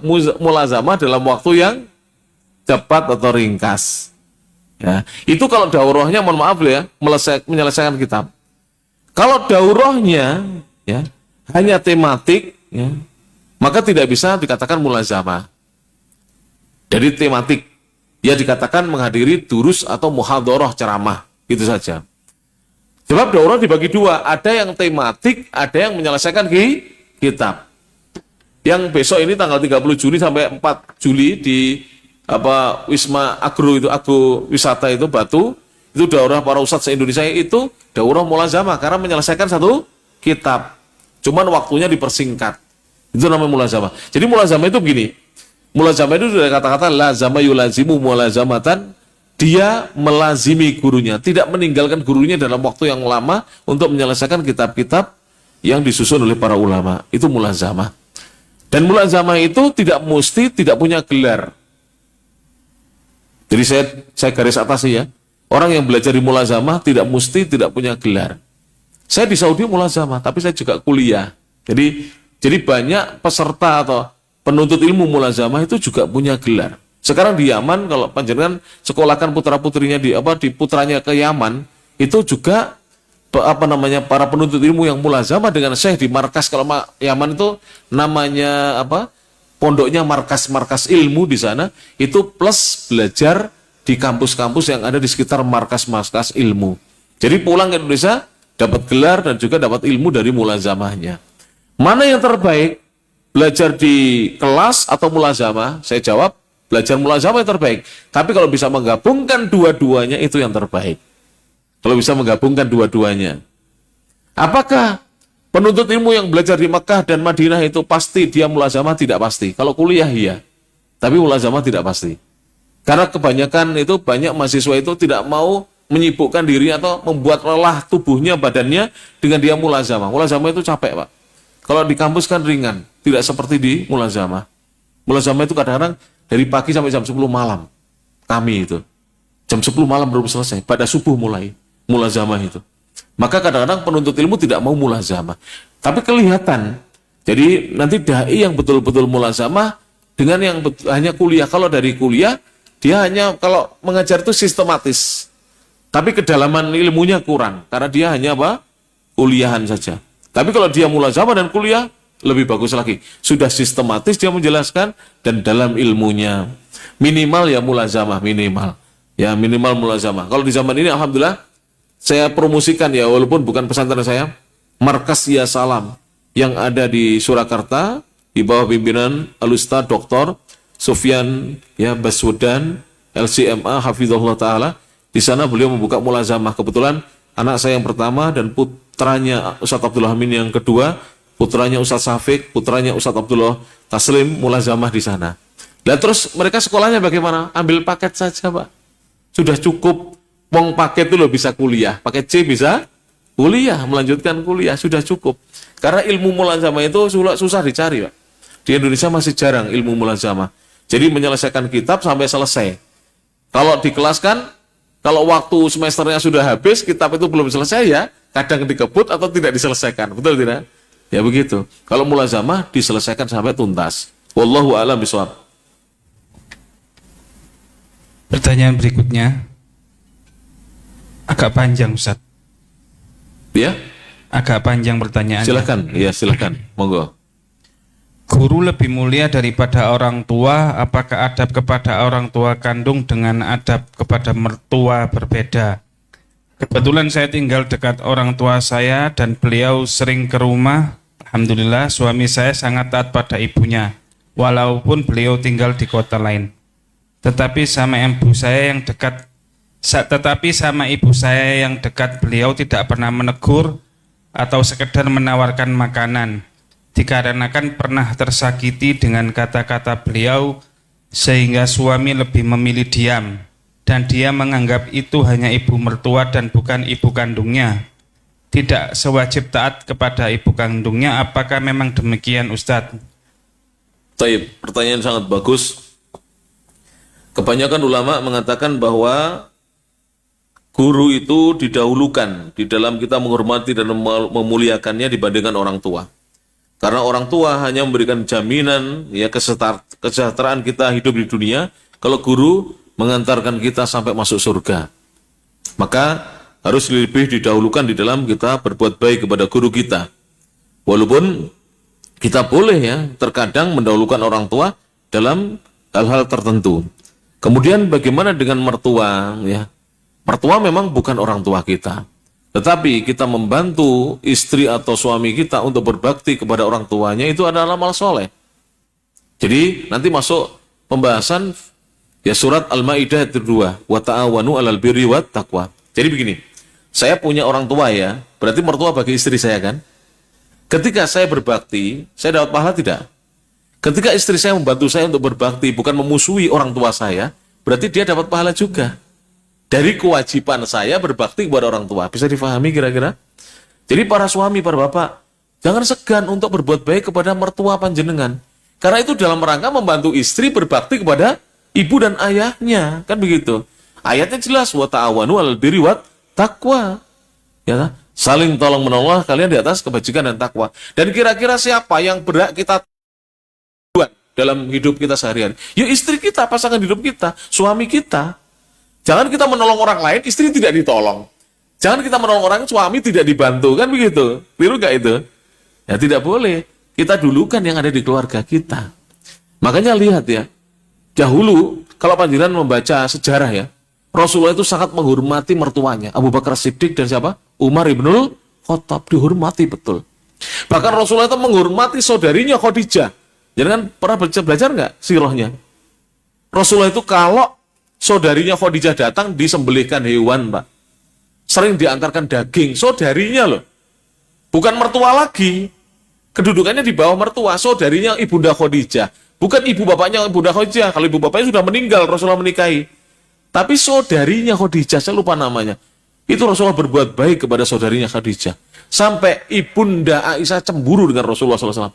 Seakan-akan Rasulullah tidak bisa melupakan apa Khadijah, sampai saudarinya datang pun dimuliakan. Nah sekarang kan tidak, Pak. Ibu mertua aja dimusuhi, apalagi saudaranya. Maksudnya ipar, paham ya? Saudarinya Khadijah berarti iparnya Rasulullah. Mari Pak, jangan kita orang yang jauh kita berbuat baik, orang yang dekat kita musuhi, jangan. Kita perbaikilah, ya kita perbaiki. Cuman saya kasih garis atas dan tanda petik.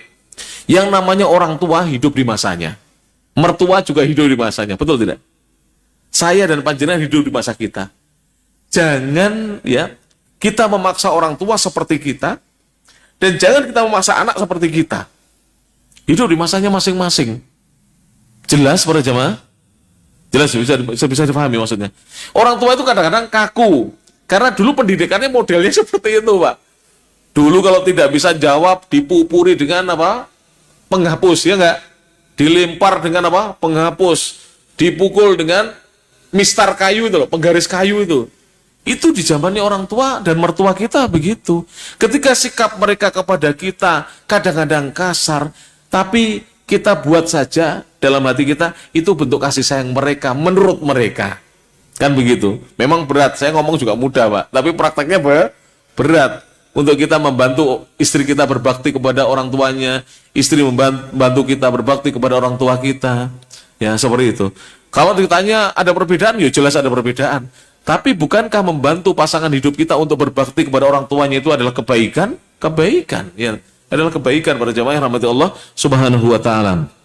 Baik, tolonglah ya dihindari ya memusuhi mertua, memusuhi orang tua, memusuhi saudara ipar, saudara kandung, dihindari seperti itu. Kita jaga ya keutuhan rumah tangga kita, keutuhan keluarga besar kita dan seterusnya. Jadi kalau panjenengan kembali ke sejarahnya ulama-ulama terdahulu khususnya di zaman para sahabat tidak seperti itu. Mereka betul-betul bahkan Rasulullah itu menghormati dan memuliakan menantunya. Utsman bin Affan itu apanya Rasulullah? Menantunya. Ali bin Abi Thalib apanya? Menantunya. Pernah dengar kisahnya, nanti dicari sendiri hadisnya ya. Saya lupa riwayatnya siapa. Suatu hari Ali bin Abi Thalib berselisih dengan istrinya. Siapa istrinya? Fatimah, putrinya Rasulullah SAW. Salah satu istrinya Ali. Lalu Ali lari ke Masjid Nabawi. Kemudian beliau tiduran di masjid ya, sambil bersandar pada sikunya di masjid. Begini, di tanah. Masjidnya Nabi masih berupa tanah. Rasulullah datang ke rumah Fatimah radhiyallahu anha, tanya tentang kondisi mereka. Fatimah cerita kalau Ali lagi marahan, Ali bin Abi Thalib radhiyallahu anhu. Kemana dia Ali? Pergi ke masjidnya Rasulullah. Beliau hampiri ke masjid, Pak. Beliau tidak mengatakan jarno ya, bojo kok ngono, golek ganti nih. Tidak ya. Tapi beliau hampiri ke masjid, Pak. Bener. Beliau hampiri ke masjid, lalu beliau mengatakan ketika ketemu, "Assalamualaikum ya Abu Turabkum." Abu Turab itu apa? Panggilan, karena Ali itu lagi tidur di pasir, wahai bapaknya pasir atau bapaknya tanah. Kan bersandar pada pasir. Kum, berdiri kamu. Digandeng diajak pulang. Akhirnya apa? Rukun kembali dengan Fatimah. Ini mertua yang tahu apa? Kondisi kejiwaan dari menantu. Bukan malah anaknya suruh cari gantinya. Lah, tidak mesti segala persoalan itu diselesaikan dengan seperti itu. Bisa diselesaikan dengan baik-baik para jamaah yang rahmati Allah Subhanahu wa taala. Baik. Kemudian saya beri hal yang penting lagi. Orang tua atau mertua itu orang yang lebih tua daripada kita apa tidak? Pasti sudah. Kecuali mertua bisa jadi lebih muda daripada kita. Abu Bakar As-Siddiq, mertuanya Rasulullah, lebih muda daripada Rasulullah SAW, terpaut 2 tahun. Umar ibn Khattab, mertuanya Rasulullah SAW lebih muda, selisih dengan Rasulullah SAW sekitar 13 tahun. Tapi saya tanya pertanyaannya, saya balik itu kan. Jika mertuanya Rasulullah Abu Bakar dan Umar radhiyallahu anhuma lebih muda, Abu Bakar lebih muda 2 tahun. Rasulullah meninggal 63, Abu Bakar masih 61. Rasulullah meninggal 63, Umar bin Khattab ketika itu usianya masih 51 tahun. Terpaut ya, sekitar 12-an tahun. Coba ya. Saya tanya, apakah pernah Rasulullah bersikap kasar pada mertuanya yang lebih muda daripada beliau? Dan saya yakin mertua panjenengan pasti lebih tua daripada panjenengan. Di Indonesia ini belum terbiasa ya.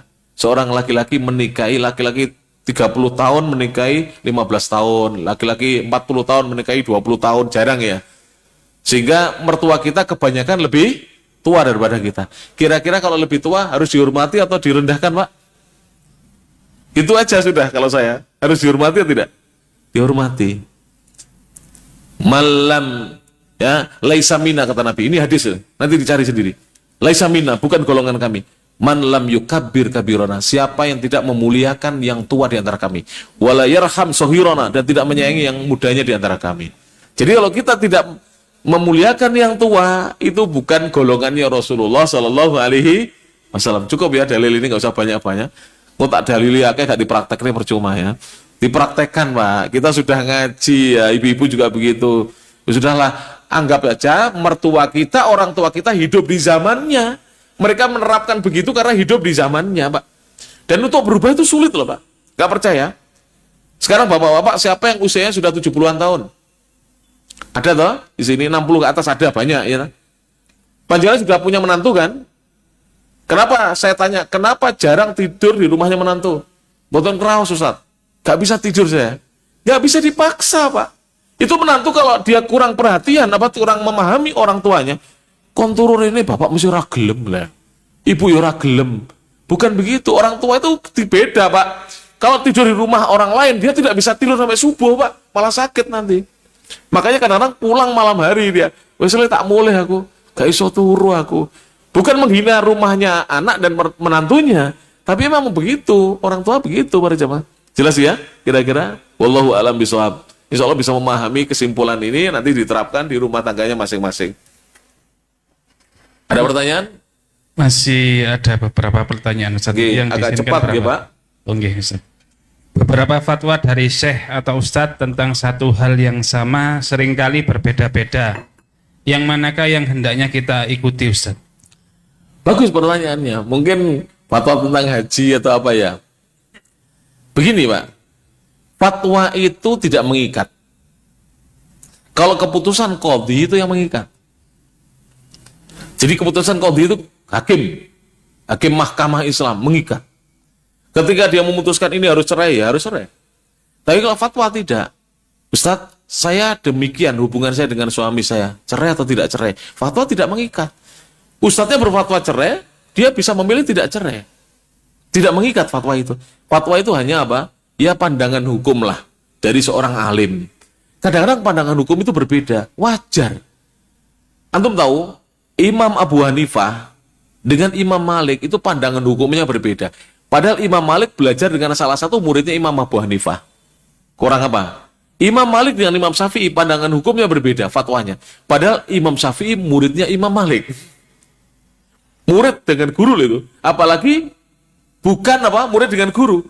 Imam Ahmad pandangannya berbeda dengan Imam Syafi'i. Padahal Imam Syafi'i gurunya. Apakah mereka bertengkar berjamaah? Tidak. Berarti itu apa namanya? Istihad. Masuk dalam hadis Nabi SAW. Idza istahadal hakimu fa'asaba falahu ajran.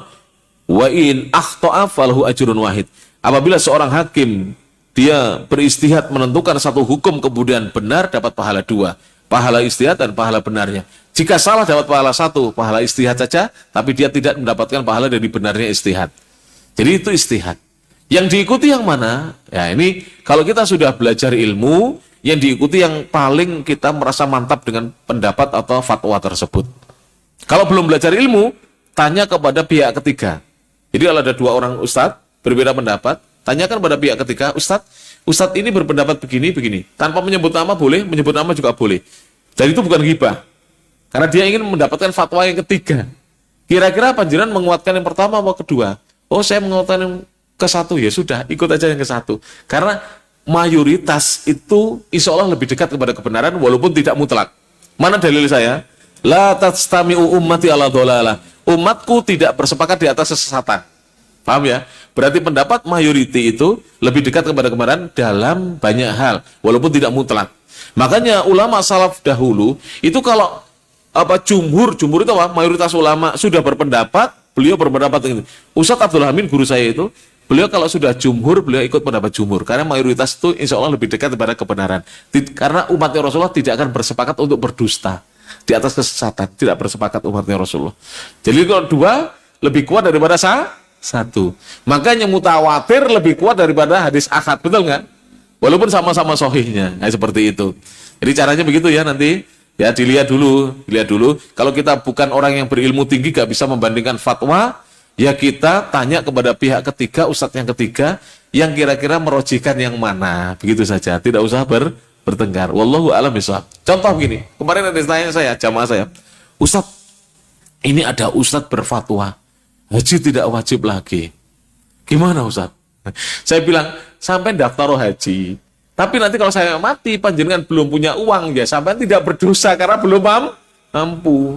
Lah niat aja tidak. Daftar itu sudah niat. Kalau nanti tidak mampu uang 25 juta panjenengan itu akan dikembalikan oleh pemerintah kepada ahli waris panjenengan. Jangan meninggal ya. Tidak mau. Kalau ahli warisnya mau menggunakan untuk berangkat, biasanya atas nama ahli warisnya nanti yang menggantikan siapa? Ahli warisnya punya bude-bude saya itu, suaminya meninggal, yang gantikan putranya. Jadi bude saya ditemani oleh siapa? Putranya, kan begitu. Gak usah khawatir Pak. Jadi kalau kita sudah niat haji, minimal dapat pahala dari niat kita, betul tidak? Niat. Lah niat kita gak pernah. Bagaimana dapat pahala Pak? Niat saja tidak ada. Niat untuk haji. Adapun kita tidak mampu, berarti kita tidak berkewajiban. Saat ini sampai meninggal kita belum bisa berangkat, tidak berdosa. Itu fatwa seperti itu. Jangan langsung, wah Ustadz iki kok haji gak wajib. Gak paham dia. Haji tetap wajib, bahkan rukun Islam. Tapi bagi sebagian orang haji menjadi tidak wajib. Ustadz ini kalau suruh di Saudi, haji wajib gak? Ya wajib di Saudi. Wong lagi karek melangkah ya, tinggal melangkah saja, ya kan?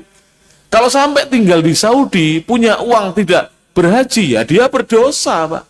Tapi kalau seperti kita, Pak, ada sebagian daerah, Pak, itu dipersulit oleh pemerintahnya untuk pergi haji, karena pemerintahnya itu non-muslim. Sampai mereka harus jadi TKI dulu, jadi tenaga kerja asing dulu di Saudi, supaya bisa haji. Saya nggak mau ceritakan pemerintah mana ya. Saya dapat cerita begitu. Jadi ada beberapa pemerintahan itu sulit memberikan visa untuk haji itu. Sulit Pak, untuk pergi haji itu.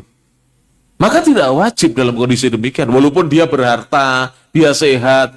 Karena ada satu istitoah yang tidak bisa perjalanannya tidak bisa. Sama dengan pandemi kemarin kan. Kita tidak boleh keluar dari Indonesia. Pemerintah Saudi juga tidak boleh melarang memasukkan orang dari luar Saudi kan. Berarti tidak wajib pada kala itu. Walaupun kita sehat dan punya banyak duit. Jelas bisa difahami, ini contoh saja ya. Wallahu a'lam bishawab tentang fatwa. Pertanyaan berikutnya Ustadz. Oke. Tadi disebutkan jika menuntut ilmu tidak hanya di satu halakoh, Betul. bisa menuntut ilmu di masjid-masjid lain. Benar. Ya. Sementara untuk wanita sebaik-baik tempat adalah di rumahnya. Bagaimana menyikapi hal ini? Menyikapi hal ini, kalau ibu-ibu dilarang suami pergi ke halakoh ilmu, dengarkan dari siaran langsung saya live saja. Saya beritahu ya, ini jadi ibu-ibu kalau misalnya putranya masih kecil-kecil atau keluar tidak ada suami misalnya kerja di luar Jawa atau luar kota, atau bahkan suami belum kenal sunnah melarang ibu-ibu hadir di pengajian, ojo ngaji neng kono, itu teroris misalnya begitu. Ibu-ibu ngaji dari rumah saja, mendengarkan via apa? Ya, via live siaran langsung cukup. Jadi dahulu, perhatikan ya, tolong diperhatikan dengan baik, ibu-ibu. Di zaman dahulu, wanita-wanita sahabat itu dengar ilmu dari siapa? Dari suami-suami mereka. Tidak hadir di majelisnya Nabi. Oleh karena itu, ada sebagian wanita yang minta hari Kamis Nabi mengajar mereka secara khusus. Jadi jamaah wanita. Itu hadisnya begitu. Hanya Kamis, Pak, ngajinya. Lah selain itu mereka dapat ilmu dari siapa? Dari suami mereka. Lah ilmu yang disampaikan suami kalau di zaman ini medsos yang menyampaikan. Paham tidak? Medsos yang menyampaikan sama. Ya. Kalau zaman dulu langsung suaminya. Zaman belakangan kitab, ya kan? Kitab diberikan, dibaca, majalah Islam dibaca. Karena sekarang orang sudah tidak begitu membaca kitab atau majalah Islam. Sekarang ya medsos ini, siaran langsung ini. Ini seperti hadir di majelis, Pak. Yang penting niatnya benar, insya Allah seperti hadir di majelis. Walaupun hadir di majelis seperti ini yang lebih baik tentunya ya, daripada membaca kitab atau mendengarkan penyampaian orang lain atau mendengarkan medsos. Tetap, tapi daripada kita tidak memiliki ilmu, maka tak ada rotan, akar pun jadi. Peribahasanya begitu ya. Tak ada rotan, akar pun jadi. Seperti itu. Wallahu a'lam bishawab. Cukupkan dulu Ustaz agar ada jeda karena jam 9 sudah ada kajian lagi Ustaz. Nggih. Apa itu tadi? Dicukupkan mawon pertanyaannya. Terima kasih banyak. Biar dijawab Ustadz yang lain. Ini yang bisa disampaikan. Terima kasih atas segala perhatiannya. Mohon maaf atas segala kekurangannya. Alafu minkum. Nasrul minallah fatkun qarib. Wabillahi taufiq wal hidayah. Waridha wal inayah. Fastabiqul khairat. Ihdinas siratal mustaqim. Nun wal qalami wa ma yasturun. Albiru liman ittaqa. Wa basyiril mu'minin. Wallahul muwaffiq ila aqwamit thoriq. Subhanakallahumma bihamdik. Asyhadu an la ilaha illa anta astaghfiruka wa atubu ilaik. Assalamualaikum warahmatullahi wabarakatuh. Dengan harga satu porsi burger, kamu bisa banget berdonasi di Malang Mengaji. Ayo, terus dukung dakwah Malang Mengaji melalui rekening di bawah ini.